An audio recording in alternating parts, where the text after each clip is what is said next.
말씀 보겠습니다. 하나님 말씀은 구약 성경입니다. 이사야 6장 1절부터 8절 말씀입니다. 이사야 6장 1절부터 8절 말씀입니다.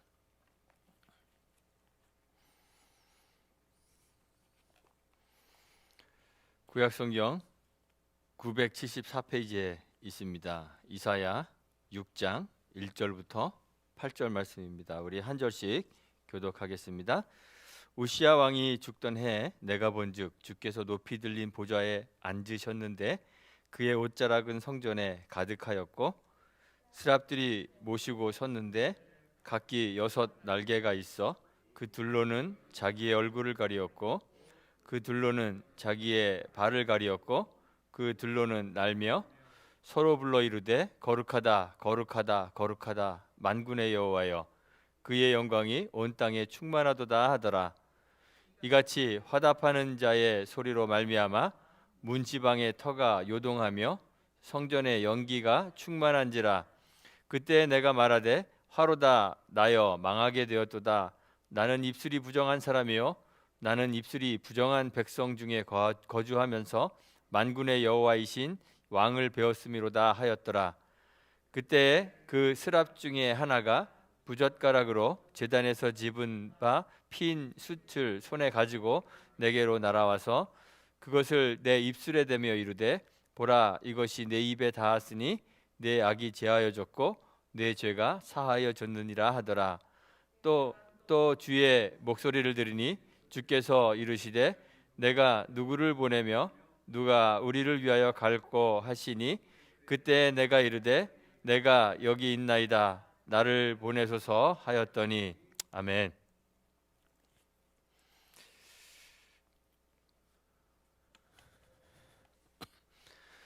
저는 테니스를 꽤 좋아합니다.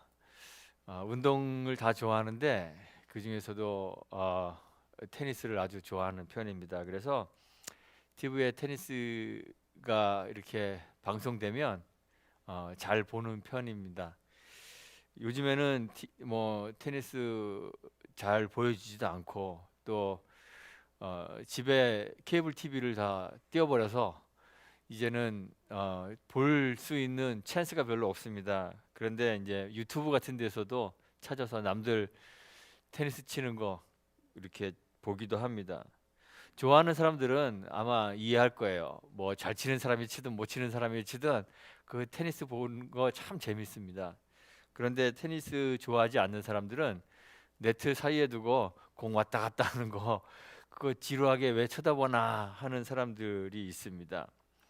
한국에 테니스가 처음 들어온 게 1908년이라고 합니다.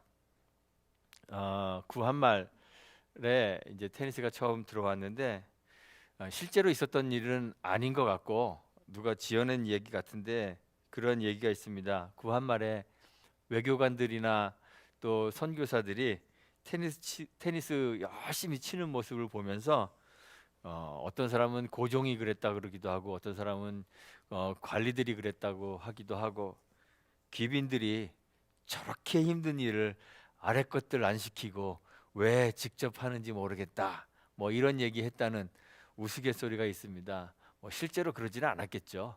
뭐 조선 시대에도 운동이 있었으니까 뭐 그러지는 않았을 겁니다. 물론 이 이야기 자체는 꾸며낸 이야기이겠지만 힘든 일들은 누굴 시켜요? 아래 것들 시키는 그러한 생각이 사실은 일반적인 생각입니다. 법적으로 노예제도가 폐지되고 모든 사람이 평등하다고 헌법이 보장해주는 그런 민주주의 국가에 우리들이 살고 있죠. 그런데 그럼에도 불구하고 사람들은 누군가가 해야 하기는 하지만 자신은 하고 싶지 않은 그런 일들이 있어서 그런 것들은 누군가가 대신 해줬으면 좋겠다 이렇게 생각합니다. 그래서 심정적 아래 것들을 이제 만들어냅니다. 세상에 힘들고 귀찮은 일 하고 싶은 사람이 몇이나 되겠습니까? 대부분 다 하고 싶어 하지 않습니다. 그래서 오래전부터 그 3D 직종이라는 그런 말이 있었습니다. 더리한 일, 디피컬트한 일, 데인저러스한 일, 이러한 일들, 이러한 직종들 사람들이 꺼려합니다. 하려고 하지 않습니다.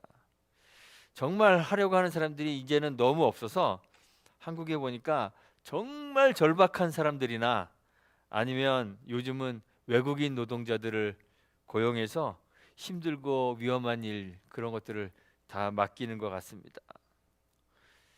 지금도 그러니 신분 제도가 있었던 종과 노비가 있었던 그러한 시대에는 뭐 말할 것도 없겠죠. 구한말 이런 때 노예 제도가 있다는 것은 무슨 말이냐면 내가 하기 싫은 일 누군가 대신할 사람이 필요하다 이런 얘기입니다. 그렇죠? 그런 것이 없다면 노예가 왜 필요하겠어요? 세상에 노예 제도가 없던 나라가 있을까요? 제가 알기로는 없는 것 같습니다. 모든 나라들이 다 노예 제도가 있었습니다. 지금도 그런지 모르겠습니다만은 미국 사람들의 그 소박한 바람이 있죠. early retirement 하는 겁니다. 리타이어 하는 겁니다. 노후를 즐길 수 있는 충분한 자금을 마련한 후에 귀찮고 힘든 일들 미련 없이 그만둬 버리고 남은 삶을 여유 있게 살고 싶은 것입니다. 그래서 빨리 리타이어 하고 싶은 거죠. 우리가 속해 있는 이 사회에는 이 사회를 존속시키기 위해서 그리고 사회를 관리하기 위해서 끊임없이 뭔가를 해야 돼요. 재화를 공급하는 일을 해야 됩니다. 그런데 이제 빨리 그만두고 그 세상이 어떻게 돌아가든 그건 다른 사람들 손에 맡기고 신경 쓰이는 일들에서 떠나서 무위자연 하고 싶은 것이 우리들의 일반적인 마음이에요. 그래서 빨리 리타이어 하고 싶은 거잖아요. 아마 모든 사람들의 소망일 것입니다. 은퇴할 나이가 훨씬 지났는데도 그래도 일해야만 한다는 거 참 씁쓸하고 기분 좋은 일은 아닙니다. 그런데 종과 노비에게는 은퇴가 있을까요? 은퇴가 없습니다. 하고 싶은 일이든 하고 싶지 않은 일이든 손과 발이 움직일 수 있을 때까지 종과 노비는 일해야 되는 거죠. 우리 그리스도인들은 스스로를 종이라 부르는 사람들입니다. 사람들이 주로 목회자들을 주의 종이라고 그렇게 부르잖아요. 지금은 그렇게 부르는 사람들이 거의 없는데 과거에는 목회자를 종이라고도 불러야 되겠고 또 이렇게 높여주기도 해야 되겠고 그래서 기도할 때 권사님들 보면 주의 종님 이런 얘기를 많이 썼습니다. 참 우스꽝스러운 이름이죠. 종님, 주의 종님. 그런데 종에는 님자가 어울리는 단어가 아닙니다. 뭐가 어울리죠? 놈자가 어울리는 단어입니다. 종놈이 어울리지 종님은 어울리지 않습니다. 종놈입니다. 저 기도할 때 종놈 이렇게 기도하셔도 괜찮습니다. 그런데 목회자들만 주의 종놈이 아니라 사실은 모든 신자들이 나아가서는 존재하는 모든 사람들이 다 주의 종놈들입니다. 바울이 로마서 1장 1절에서 자기 자신을 소개할 때 예수 그리스도의 종 바울은 이렇게 자기를 소개합니다. 베드로도 그렇게 소개합니다. 베드로후서 1장 1절에서 자신을 예수 그리스도의 종이며 사도인 시몬 베드로 이렇게 소개했습니다. 예수님의 형제였을 것으로 생각하는 유다 역시 유다서 1장 1절에서 예수 그리스도의 종이요 야고보의 형제인 유다 이렇게 자기를 소개합니다. 사도들은 이런 자의식이 있었어요. 나는 종이다. 그런데 사도로 부름받은 사람들만 그리스도의 종인 것은 아닙니다. 모든 부르심을 받은 자들이 다 그리스도의 종이라고 했습니다. 바울이 고린도전서 7장 22절에서 주 안에서 부르심을 받은 자는 종이라도 주께 속한 자유인이요 또 그와 같이 자유인으로 있을 때 부르심을 받은 자는 그리스도의 종이니라 그랬습니다. 우리는 다 그리스도의 종입니다. 골로새서 4장 12절에서 바울은 자기의 편지를 받는 그 교회, 골로새 교회의 성도들을 향해서 뭐라고 부르냐면 그리스도 예수의 종인 너희 이렇게 부르고 있습니다. 사도들만 종인 것이 아니라 모든 교회의 성도들이 다 그리스도의 종인 것입니다. 모든 그리스도인들이 종되었다는 것은 하나님에게만 종된 것을 말하는 것도 아닙니다.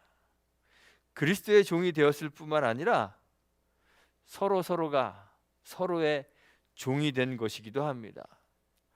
바울은 자신이 전파하는 것이 고린도후서 4장 5절에 보니까 그리스도 예수의 주 되신 것과, 그러니까 예수님이 주시니까 자기는 뭐예요? 자기는 종이죠. 그러니까 내가 그리스도 예수의 종 된 것과 또 예수를 위하여 우리가 너희의 종 된 것을 전파한다 그랬습니다. 바울이 전파하는 것은 그리스도가 우리의 주이시고 주시고 우리가 그의 종입니다. 이거를 전파하는 것일 뿐만 아니라 우리가 성도들에게 종된 것을 전파하는 거예요.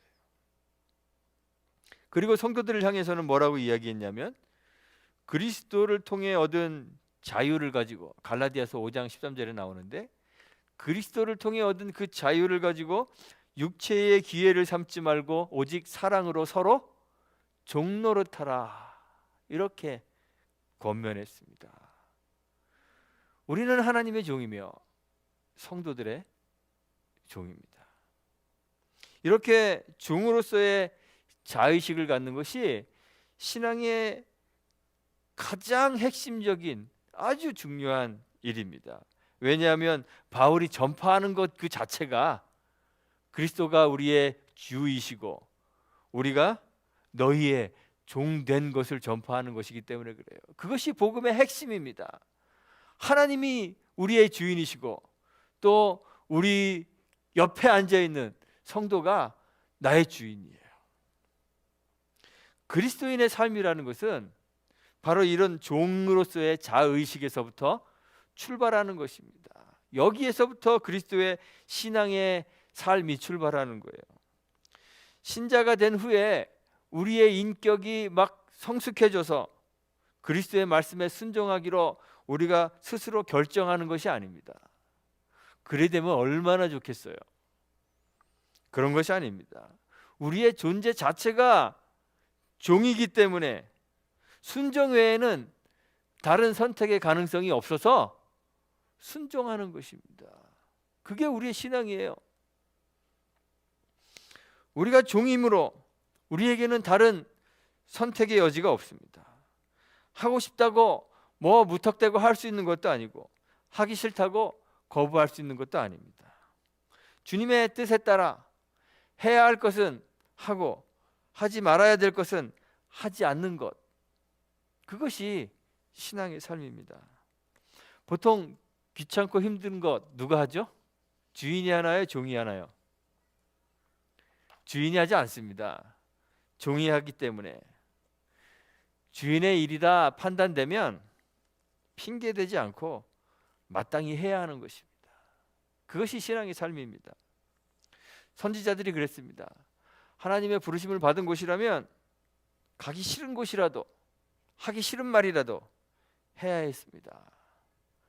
미디안 광야에서 양을 치며 살던 모세는 다시 이집트 왕궁으로 돌아가 바로 앞에 서라는 하나님의 부르심을 받고는 안 가겠다고 이 핑계 저 핑계 막 대면서 거절했습니다. 그런데 주인이신 하나님이 그 부르심을 포기한 적이 있을까요? 없습니다.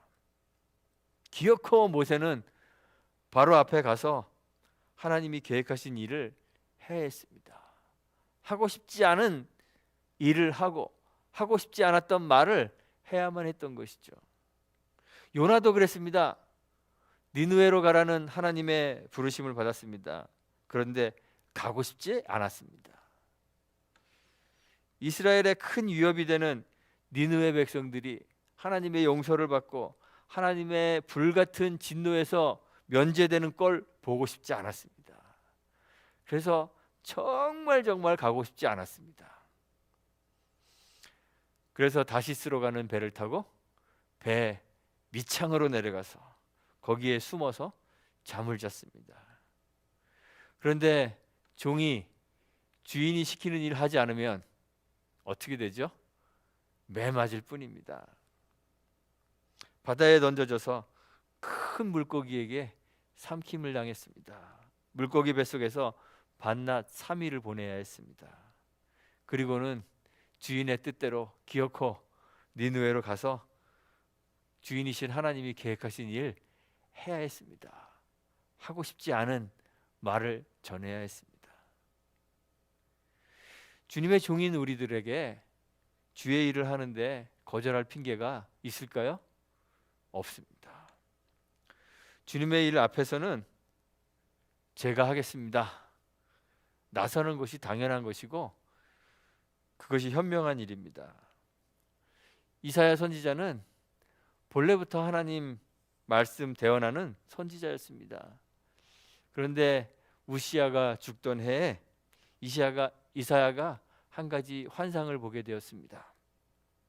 하나님께서 높이 들린 보좌에 앉으셨고 그 옷자락이 성전에 가득한 환상을 봅니다. 그 하나님 주위에 스랍들이 있는데 이 스랍들은 날개가 6개가 있어요. 그 6개 날개 가운데 2개로는 자기 얼굴을 가리고 2개로는 발을 가리고 나머지 2개로 날면서 하나님을 찬송합니다. 거룩하다, 거룩하다, 거룩하다. 만군의 여호와여, 그 영광이 온 땅에 충만하도다.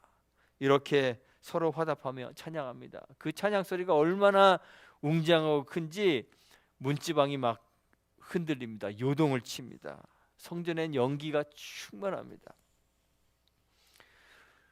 이 환상이 보여주는 것이 뭘까요?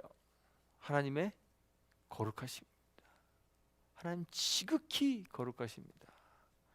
거룩하다는 뜻은 무슨 뜻인지 제가 여러 번 설명드렸죠. 거룩하다는 것의 원래의 의미는 구별되었다는 것입니다. 세상과는 완전히 구별된 차원이 다른 그러한 존재예요. 초월적 존재라는 것입니다. 거룩하다, 거룩하다, 거룩하다 3번 반복하는 것을 히브리 문학에서는 장엄복수라고 합니다.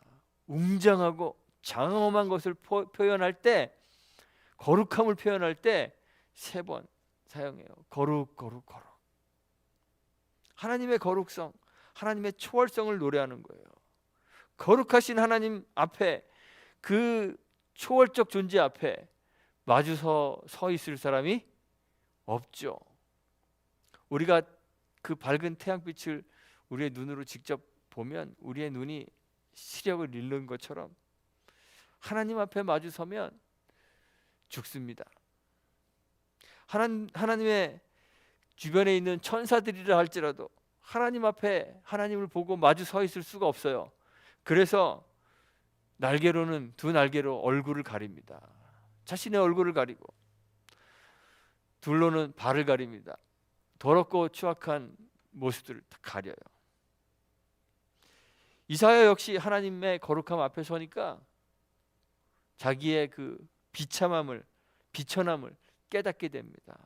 그래서 엎드러집니다. 화로다 나여 망하게 되었도다. 비참함을 토로했습니다.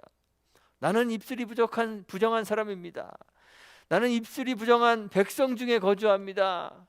그런데 그만 만군의 여호와신 하나님을 뵙고 말았습니다. 탄식해 버렸습니다. 그때 스랍 중 하나가 제단 위에 핀 숯불을 가져다가 이사야의 입술에 대면서 보라, 이것이 내 입에 닿았으니 내 악이 제하여졌고 내 죄가 사하여졌느니라 선언했습니다. 그리고 주 여호와 하나님의 목소리가 들립니다. 내가 누구를 보내며 누가 우리를 위하여 갈고. 이 거룩하신 하나님의 말씀을 듣자마자 이사야가 대답합니다. 내가 여기 있습니다. 나를 보내주십시오. 주께로부터 정결함을 받은 사람에게는 해야 할 사명이 있습니다. 그리고 그 하나님의 사명 앞에서 내가 여기 있습니다. 나를 보내소서 대답하는 것 외에는 다른 선택의 여지가 없습니다. 이렇게 대답하는 것이 현명한 것입니다. 하나님의 거룩하심 앞에 서면 우리는 다 우리가 죄인임을 고백할 수밖에 없습니다. 우리의 비천함을 깨달을 수밖에 없습니다. 하나님은 하나님이시고 우리는 죄인이라는 사실을, 종이라는 사실을 고백할 수밖에 없습니다. 하나님의 그 밝은 빛 아래서 우리의 비천함이 명백하게 드러납니다. 하나님 앞에 서 있으면서도 아직 우리의 비천함을 깨닫지 못하는 사람은 하나님 앞에 서 있는 것이 아닙니다. 비천한 우리들은 하나님의 부르심 앞에 순종 외에는 다른 선택의 길이 없습니다. 아직도 순종하지 않고 있는 사람들은 혹시 내가 하나님 앞에 서 있지 않은 것인가 한번 자기를 의심해 봐야 돼요. 우리에게 다른 선택의 길이 없습니다. 순종 외에는 다른 길이 없습니다. 해야 할 일이 무엇일까요? 이사야에게 맡기신 해야 할 일 10절에 보면 백성의 마음을 둔하게 하며 그들의 귀가 막히고 그들의 눈이 감기게 하는 사명입니다. 이 사명이 이사야로 하여금 사람들의 미움을 받게 할 것입니다. 그로 인하여 고난과 고통을 겪게 할 것입니다. 그런데 그럼에도 불구하고 그가 할 수 있는 유일한 선택은 내가 여기 있습니다. 나를 보내소서 기꺼이 순종하고 자원하여 주의 일을 감당하는 것 외에는 없었던 것이죠. 지금은 하나님께서 이사야 시대처럼 꿈으로, 환상으로 또는 귓가에 들리는 하나님의 목소리로 또는 직접 나타나시는 현현으로 이러한 신비한 방식으로 초자연적인 방식으로 우리 앞에 나타나서 당신의 뜻을 알려주지는 않으십니다. 그게 일반적입니다. 하나님이 각자 신자 각각의 사람들에게 나타나셔서 사명을 주시는 그런 일은 없을 거예요. 많은 사람들이 하나님의 부르심을 받았다고 그러는데요. 하나님이 이렇게 하나님의 음성을 들었어 그러는데 그 들었다는 음성은 하나님이 우리의 귀에 기도하는데 하나님이 우리의 귀에 쏙닥쏙닥 속삭여 주는 그러한 음성은 아닙니다. 왜냐하면 완성된 하나님의 말씀인 성경을 통해서 성령께서 신자 각 사람이 성경을 통하여 하나님의 말씀을 듣도록 우리 가운데서 또 말씀 가운데서 일하고 계시기 때문에 그렇습니다. 기록된 하나님의 말씀인 이 성경이 신자가 마땅히 해야 할 우리의 사명들을 우리에게 알려주고 있습니다. 우리의 사명이 뭘까요? 제가 지난주 권사 은퇴식 때 언급했던 것처럼 성령이 명령하고 있는 교회의 일반적인 사명이 있습니다. 요약하면 예배, 성도의 교제, 전도와 봉사, 그것이 성경이 우리에게 주고 있는 사명입니다. 이 사명은 이 일들을 위해서 특별히 훈련된, 준비된, 선택된 몇몇의 사람들이 감당해야 하는 그런 사명이 아닙니다. 그리스도의 사람으로 부르심을 받은 사람이라면 누구나 마땅히 감당해야 할 사명입니다. 하나님의 부르심을 받은 사람들이라면 누구나 이 부르심 앞에서 주님, 내가 여기 있습니다. 나를 보내십시오. 제가 하겠습니다. 기꺼이 응답해야 하는 그러한 사명들입니다. 예배는 신자의 존재 이유입니다. 우리는 창조될 때부터 하나님을 예배하는 존재로 창조되었습니다. 사람들뿐만 아니라 세상에 존재하는 모든 것이 하나님 예배하기 위해 존재하는 것이에요. 그래서 다윗이 시편 19편에서 이렇게 노래하죠. 하늘이 하나님의 영광을 선포하고 궁창이 그의 손으로 하신 일을 나타내는도다. 감탄합니다. 하늘이 하는 일이 뭐예요? 하나님의 영광을 선포하는 거예요. 궁창이 하는 일이 뭘까요? 하나님이 자기의 손으로 하신, 당신의 손으로 하신 일들을 노래하는 것이에요. 선포하는 것이에요. 이것이 예배입니다. 물론 마땅히 우리가 예배해야 되는 그 예배라는 것이 주일날 나와서 예배하는 거 또는 토요일 새벽에 예배하는 거, 그것만을 의미하는 것은 아니에요. 우리의 삶 전체가 예배가 되어야 되는 거죠. 왜? 우리가 창조된 이유가 하나님 예배하는 것이니까 우리의 삶 전체로 하나님 예배하는 것이 당연합니다. 그런데 중요한 이 공적 예배 역시 중요합니다. 그리스도의 몸된 교회를 구성하는 성도들이 한 장소에 모여 한 믿음으로 한 주 대신 하나님을, 주님을 예배하는 이 공적 예배가 정말 중요합니다. 이 공적 예배에 전심을 다하지 못하는 사람이 어떻게 삶에서 예배를 중요시하고 예배한다고 그렇게 말할 수 있겠습니까? 교회가 정한 예배에 신실하지 못한 사람은 삶으로도 예배할 수 없는 사람들입니다. 삶을 예배로 만들 수 없는 사람들입니다. 그런데 우리는 수많은 핑계를 대면서 예배해야 되는 사명을 거절합니다. 오늘도 눈이 왔는데 눈이 오면 눈이 와서 예배 못합니다. 밤에 예배를 한다고 하면 운전이 어려워서 못합니다. 전날 잠을 좀 잘 못 자서 잠자야 돼서 예배 못합니다. 바쁘고 해야 될 일들이 있는데 그거 미처 못 맞춰서 그거 해야 되기 때문에 예배할 수 없다고 핑계를 댑니다. 그런데 핑계 대자면 한이 없습니다. 예배가 가장 중요한 것이라는 것을 알았다면 좀 예배 방해받지 않도록 전날 일찍 자면 되지 않겠습니까? 바쁜 일이 있다면 좀 미리미리 끝내놓으면 되지 않겠습니까? 밤 운전이 어렵고 눈길 운전이 위험하면 좀 더 시간적 여유를 가지고 집에서 일찍 나와서 조심조심 운전할 수 있도록 하면 되지 않겠습니까?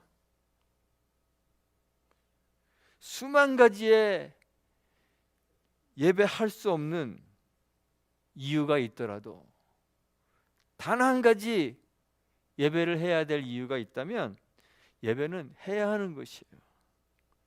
그런데 그런 이유가 분명히 있습니다. 왜냐하면 예배는 우리의 존재 이유이기 때문에 그렇습니다. 다른 선택의 여지가 없는 것이기 때문에 그렇습니다.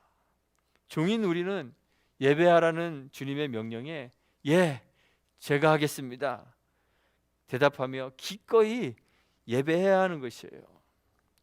주일 예배만 예배가 아닙니다. 교회가 정한 모든 예배에 기꺼이 참여해야 되지 않겠습니까? 성도의 교제도 신자의 당연한 의무입니다. 성도는 나와 떨어져 있는 별개의 인격체가 아닙니다. 우리는 다 그리스도를 머리로 하는 한 몸 안에 속해져 있는 한 지체입니다. 몸의 각 지체가 서로 아끼고 사랑하고 교제하는 것 당연합니다. 이웃을 사랑하고 교제를 나누는 것, 자기를 사랑하는 것처럼 당연한 일입니다. 주님도 우리에게 우리의 이웃을 어떻게 사랑하라고 하셨죠? 내 몸과 같이 사랑하라 하셨습니다. 성도가 사랑하고 교제하는 것 당연한 일입니다. 그런데 거기에도 참 핑계가 많습니다. 교회 안에는 사랑하기 힘든 사람들도 있는 것 맞습니다. 성격이 모난 사람도 있습니다. 교회 안에요, 자기 잘난 맛에 사는 사람들 꽤 많습니다. 세상에서는 별 볼 일 없는데 그래도 교회 나오면 뭐 집사, 장로 이렇게 되니까 괜히 이렇게 잘난 맛에 사는 사람들이 있습니다. 열등의식 가지고 그것 때문에 다른 사람 불편하게 만드는 사람도 교회 안에는 많습니다. 눈치가 없어서 다른 사람들과 늘 부딪히는 사람도 있습니다. 교회 안에는 그러잖아요. 온갖 사기꾼들이 교회 갔더니 다 모여 있더라. 교회 안에는 자기 이익만 챙기는 이기적인 사람들도 많이 있습니다. 교회는 병원이기 때문에 온갖 병든 사람들이 다 교회로 몰려와서 교회 안에는 정말 사랑하고 싶어하지 않을 사람들이 사랑받을 사람보다 더 많은 것 사실입니다. 갈등 생기고 미워하게 될 수밖에 없는 사람들이 있습니다. 있는 정도가 아니라 많습니다. 그래서 핑계 대자면 한이 없습니다. 솔직히 말해서 사랑받을 구성만 있는 사람이 어디 있겠어요? 파고 들어가면 알면 알수록 미운 구석들이 많아지잖아요. 모든 사람들이 다 사랑받지 못할 만한 수만 가지 이유를 안고 살아갑니다. 그런데 사랑해야 될 단 한 가지의 이유만 있더라도 우리는 사랑하고 그와 함께 사랑의 교제를 나눠야 돼요. 분명한 이유가 있습니다. 우리의 이웃은 한 몸이고 지체이기 때문에 사랑해야 합니다. 우리는 종이기 때문에 저 밉상 맞은 사람 사랑하라는 주님의 명령에 예, 제가 하겠습니다 대답하며 기꺼이 사랑해야 합니다. 전도와 봉사도 우리의 의무입니다. 성경에는 섬김을 받으라 이런 말은 단 한 구절도 나오지 않습니다. 혹시 나오면 파본이니까 얼른 가서 교환하세요. 성경에는 섬김 받으라는 말 단 한 군데도 나오지 않습니다. 성경을 읽는 모든 대상들에게 남녀노소를 불문하고 남자이든지 여자이든지 늙었든지 어리든지 불문하고 섬기라고 요구합니다. 섬기고 봉사하는 것은 특정한 직분을 가진 사람들에게 맡겨진 특수한 임무가 아닙니다. 모든 성도가 감당해야 할 아주 일반적이고 보편적인 주님의 명령입니다. 요즘 교회는 안타깝게도 고령화되고 있습니다. 우리 교회도 고령화되었습니다. 대부분의 교회가 고령화 위기에 처해져 있습니다. 그래서 교회마다 하는 얘기가 교회에 일꾼이 없답니다. 교인이 100명이 되는 교회도 교회에 일꾼이 없답니다. 수백 명, 수천 명이 되는 교회도 교회에 일꾼이 없습니다. 나이가 들면 젊은 사람들에게 기회를 주기 위해 은퇴를 합니다. 그런데 제가 지난주에 말씀드린 것처럼 교회의 사명에는 은퇴가 없습니다. 직분에서 은퇴하더라도 교회의 사명에서는 은퇴할 수가 없습니다. 왜냐하면 우리는 종이기 때문에 그렇습니다. 노비에게는 은퇴가 없습니다. 우리 교회도 이제 나이가 들었으니까 자꾸 빼달라는 얘기들 많이 하십니다. 예배하는 것, 기도하는 것, 찬양하는 것, 봉사하고 섬기는 것 주님이 맡기신 사명인데 제가 무슨 권리로 빼드리겠습니까? 저에게는 빼드릴 권리가 없습니다. 이런 우픈 얘기가 있어요. 웃기고도 슬픈 얘기. 아들 가진 엄마는 길거리에서 죽고 딸 가진 엄마는 어디서 죽죠? 싱크대 밑에서 죽는답니다. 참 웃기고 슬픈 이야기입니다. 무슨 얘기일까요? 나이가 아무리 들어도 집에서는 아들, 딸이 차려주는 밥 먹고 사는 게 아니라 거꾸로 아들, 딸 밥 차려주고 손주 봐주고 허리가 휘도록 일하다가 죽는다는 말입니다. 그런데 집에서는 그런데 교회만 오면 아무것도 안 하려고 합니다. 힘든 것 다 젊은이들이 하라고 합니다. 그런데 그 젊은 사람도 집에 가면 노모가 밥 차려주고 손주 봐주는 귀한 자식들입니다. 그러니까 요즘 젊은 사람들이 교회 안 오려고 하는 거예요. 집에서는 엄마가 다 해주는데 교회 가면 엄마가 수백 명, 수십 명 있는 거예요. 그래서 그 엄마들 다 시중 들어야 되니까 누가 교회 오겠습니까?